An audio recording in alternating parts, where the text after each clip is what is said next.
Hi guys, in this tutorial we are going to learn multi-level inheritance. In multi-level inheritance, features of the base class and the derived class are further inherited into the new derived class. This is similar to relationship representing a child and a grandfather. So let's take an example in this graph. I have a three class here. That is A class, B class, and C class. And A class is my parent class, which is also called as a base class, and B class is treated as an also as in parent class, that is treated as an intermediary class, and C class is our child class. That's mean C class is inherited from both B class and A class, that is both from parent class and from intermediary class. So B is act as an intermediary. So that means B class here, that is uh, all the properties and all the method derived from the A class, and here again C class is derived from all the method and all the properties from the B class. So that means it's overall that C class or C child class is derived all the properties and all the methods from both A class and B class. So whenever it is derived from the B class, then all the methods would be derived from the also in A class, A parent class. So let us take an example here, that let's say I have a here base class. Alright, let's say class father. It a constructor. I told you that what is constructor in last session. So go ahead and watch that video. So save and uh, for the constructor is act like n to initialize the attributes. Okay, so here I'm going to initialize my attribute at self dot grandfather equal to grandfather. Take his grandfather name. Alright, copy and paste it here. Just paste it here. Then I can create an intermediary class. Let's say intermediate class. Right. An intermediate class is my, let's say class is my father. The intermediate class is derived from our base class or parent class. So it will be my father will be my father class will be derived from our grandfather class. So I can pass as in parameter of that grandfather. So all the properties in all the method would be derived to the father class. So here again called n again to initialize our attribute, say self dot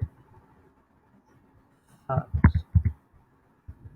father name, self father name equal to father. Alright. So now I can do that invoking the constructor of grandfather class. So as I told you in the last session, how to invoke the uh, the invoke the constructor using the our class name. So let's say our base class name is grandfather father dot. I can call the constructor, let's say like this,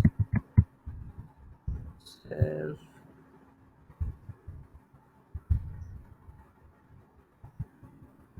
self dot count.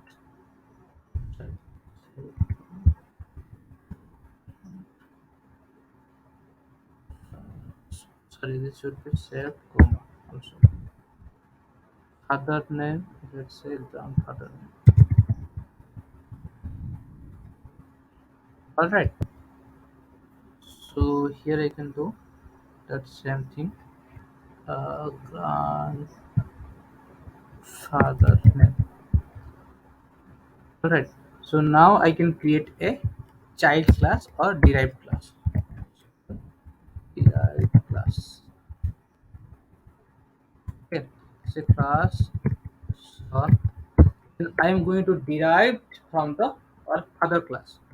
So as you can see in this graph, that will be first will be A class will be parent class, and A class will be derived to the n intermediate class, and the intermediate class will be derived to the our child class. So it is, so in this case, that our base class is a grandfather, and it will be derived to the an intermediate class, that is our father, and father will be derived to the our child class, that is our son.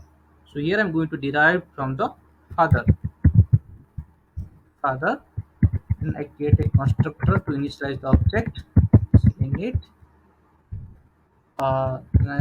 class self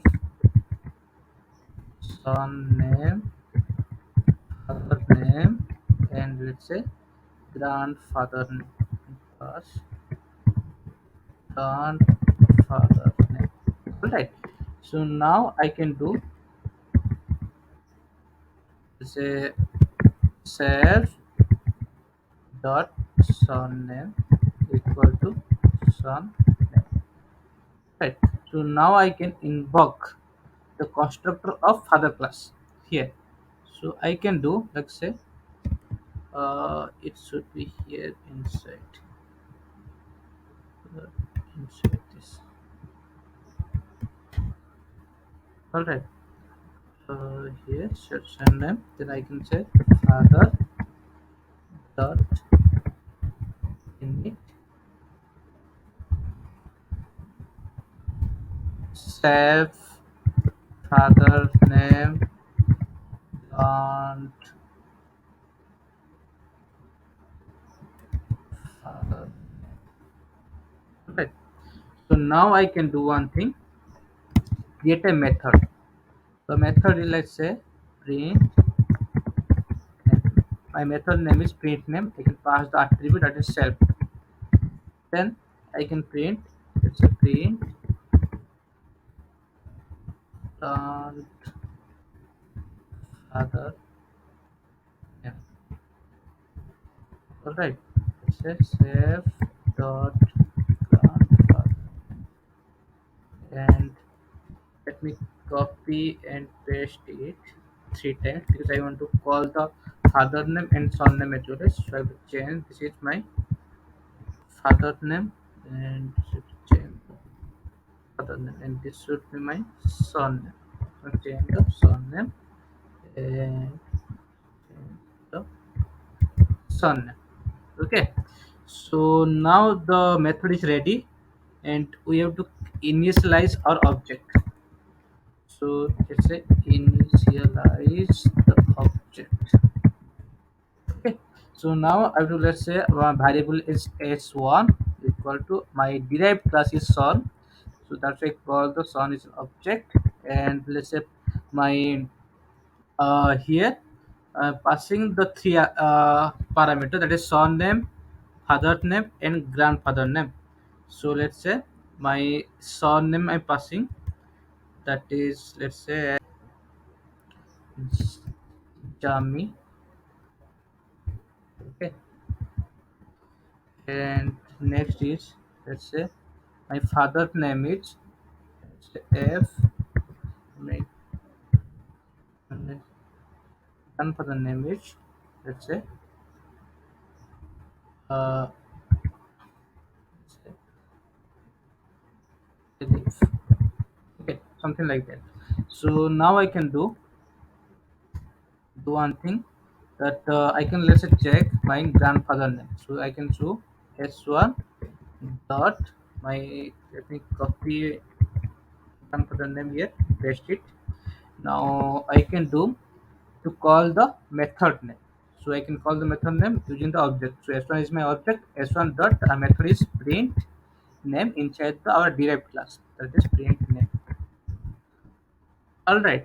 So our code is ready to run. So if I run this, okay, it giving me the name error. Okay, it's showing the grandfather name in derived class. Okay, let me see it. Left. Okay, here. That is, spelling is incorrect. Let me correct it out and run it again. Okay, fine. So here, that is our grandfather name is Elif, because our here in the method, that is grandfather, that should be the in the, that is here, that is our last attribute, that is Elif. And our here the father name is F and son name is Jamie. Okay, so it will print like the attribute should be called as in son name is Jamie. In father, the second attribute is father name is F, and third attribute is grandfather, which is our L. Okay, so in this case, that all the that is here, father class is treated as an intermediate class. So that means that is invoked from the base class or parent class, that is our grandfather. And son class is treated as a derived class or the child class, because that is derived from the both father and grandfather. So this is called a multi-level inheritance.